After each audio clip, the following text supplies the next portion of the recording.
সুপ্রিয় গাইস, আসসালামু আলাইকুম। আজকে আপনাদের সামনে যে ভিডিওটা নিয়ে আমি উপস্থিত হয়েছি সেটা আমার ছাদ বাগানের ড্রাগনের গাছ।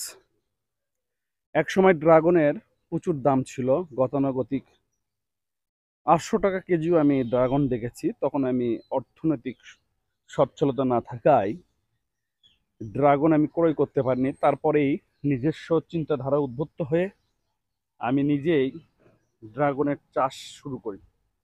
আমার এই ছাদ বাগান গাছে একাধিক ড্রাগনের গাছ আছে, প্রায় 10টা ড্রাগনের থেকে আমি প্রত্যেক দিন পার সিজনে 15টা করে ড্রাগন উঠাইছি।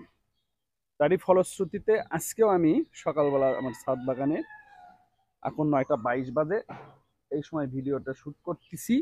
এই সময় আমি আপনাদেরকে ড্রাগন কতটুকু ধরছে আর উঠাইছি তা দেখাবো। ড্রাগনের গাছের তেমন কোনো পরিচর্যার দরকার হয় না। যেটা যতটুকু দরকার সেটা হচ্ছে কম্পোস্ট সারগুলো ব্যবহার করতে হয়। যেমন বিশেষ করে পচা বাড়ির যে আবর্জনাগুলো থাকে, আউটা পানি, আপনারা লক্ষ্য করতে পারবেন আমার ড্রাগনের খরাতে দেখেন অসংখ্য ডিমের খোসা।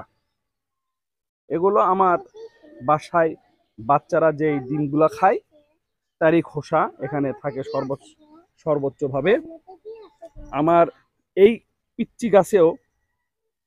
পিচ্চি গাছেও ড্রাগন মোটামুটি ধরেছে। আমি ন্যাকড়া দিয়ে এইরকম শেড তৈরি করে দেওয়ার চিন্তা ভাবনা করছি। একদম গাছের গোড়ায় দেখেন একটা ড্রাগন ধরছে, সেটা অলরেডি আমার ছেলে পারলো।